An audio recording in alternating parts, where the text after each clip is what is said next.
All right, I'm here with Dr. TJ Rosandich, the president and CEO of the United States Sports Academy here in Daphne, Alabama.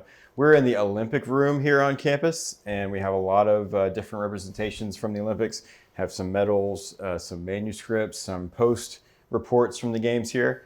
And I thought, Dr. TJ, you could expand on kind of the relationship between the Academy and the Olympics over the years. Mm-hmm.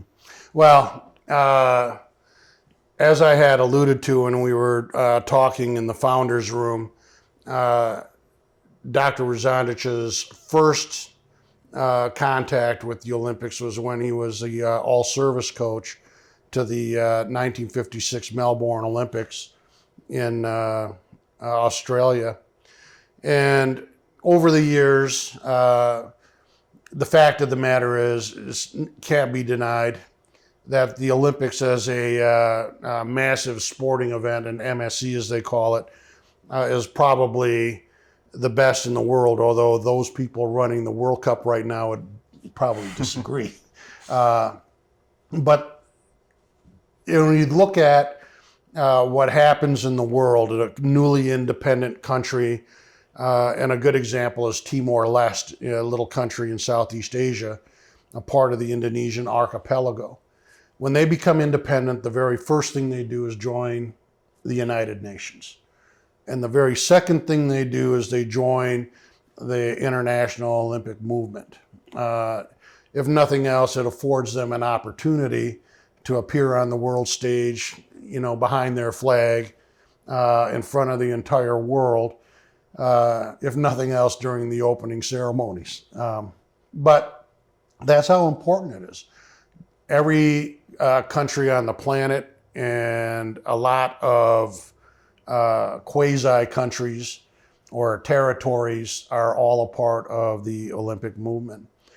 Going on from 56, my father was the senior advisor on sport in Indonesia and the national track coach, and he was involved with preparing the Indonesian track and field team, athletics, for the 1964 Olympics in Tokyo.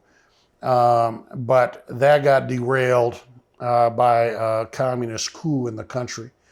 And basically that was the end of that. Because of his contacts working in all of those countries, he had remained in close touch with officials with the International Olympic Committee and the U.S. Olympic Committee. And in fact, it was a letter that he had wrote to Crum, who was the executive vice president of the U.S. Olympic Committee at the time, that was the impetus that got the Academy up and running. After that, interestingly enough, not only has the Academy worked with the U.S. Olympic Committee, my father was a member of the U.S. Olympic Committee in the 1996 quadrennial and was the head of one of the national governing bodies in team handball. But everywhere that we had worked around the world, we had worked with Olympic committees. A lot of places they serve as the central sport organization, the CSO, that oversees the sport effort in a given country. And out of that, a lot of the memorabilia that are on display here in the Olympic room had actually been collected from the interactions that we had with various Olympic committees all around the world. So yes, we had been very much involved with the Olympic movement. And in fact, we have that in our curriculum, Olympism in a couple of our degree programs. We're currently in the process of applying to become an Olympic research and science center, actually an Olympic scientific and research center, which we had also applied to do, over 15 years ago. So we're going to continue, interacting at some level there. But we have, because of our nature and engagement, have been able to collect, some very rare documents. Every Olympic Games one of the requirements of the contract between the host city and the IOC is they have to produce a report, pre-planning, implementation, the results of the games, lessons learned. And so looking at the shelf, here's Los Angeles, 1932, Berlin, 36, Helsinki, Melbourne, Rome, 1960, Japan that I just talked about, 64, Montreal, the boycott games of Moscow. And, so it is. There's also, because of our relationship with the IOC, we're on their distribution list for publications and things that are also then cataloged and archived in our Olympic collection here on the campus. So you mentioned we have the Olympism embedded in some of our courseware. Mm-hmm. We have the great art collection here on campus with a lot of the art that is dedicated to Olympic themes and different Olympic athletes. We have the stuff that's in this room, the great memorabilia, the books, and everything else in here. So why is it important for a place like the Academy to preserve this Olympic history? What is it important about the Olympics? Well, it is history. And the fact of the matter is that there are lessons to be learned from history. Unfortunately, that is a lesson that sometimes seems to be lost in today's society. But Olympism is more than sports.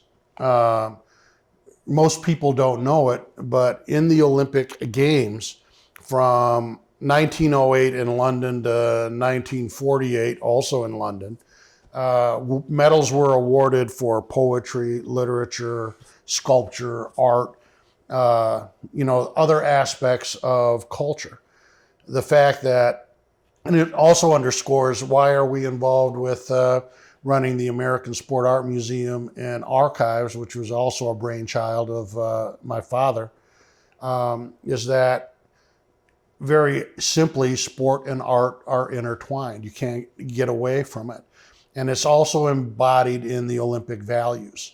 So on the one hand, a society is known by the games people play and the art, the culture that they create, song and dance and what have you.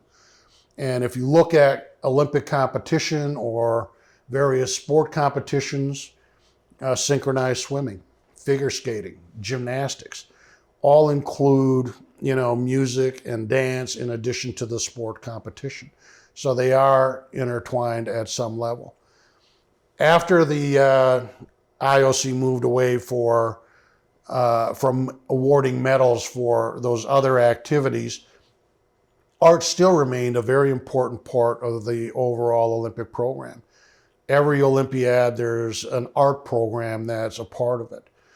In every Olympiad, there are the Olympic Scientific Congress, where sociologists and physiologists and all of the other ologists go ahead and present research findings. And some of them are startling.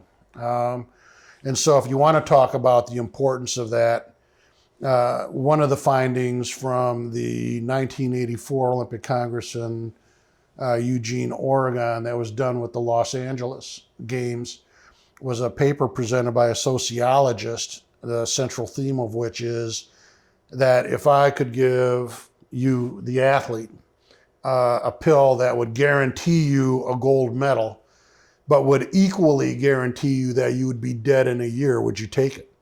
And shockingly, the majority of the folks, a little over 50%, said yes. So when you talk about, the role of Olympism and everything else, all of that's very, very important because it's a multifaceted, multi-dimensional enterprise that really goes to the heart of the human condition. So on a personal note, I know you've been to several Olympiads. Mm-hmm. Is there a moment, is there an athlete that you thought was particularly compelling from the Olympics? I've seen things the ridiculous to the sublime, on the field of competition.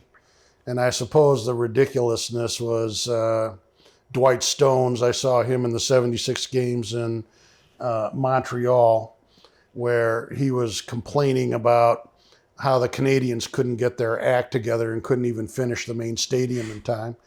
And I know that because when I went into the stadium to claim my seat to watch the athletic competition in the afternoon where he was competing, I didn't have a seat. It wasn't done. So they used to call it the stands. Well, that's what I did for the afternoon session. But so he was really taken to task by the Canadians. And so the next day he shows up on the pitch down, getting ready to high jump.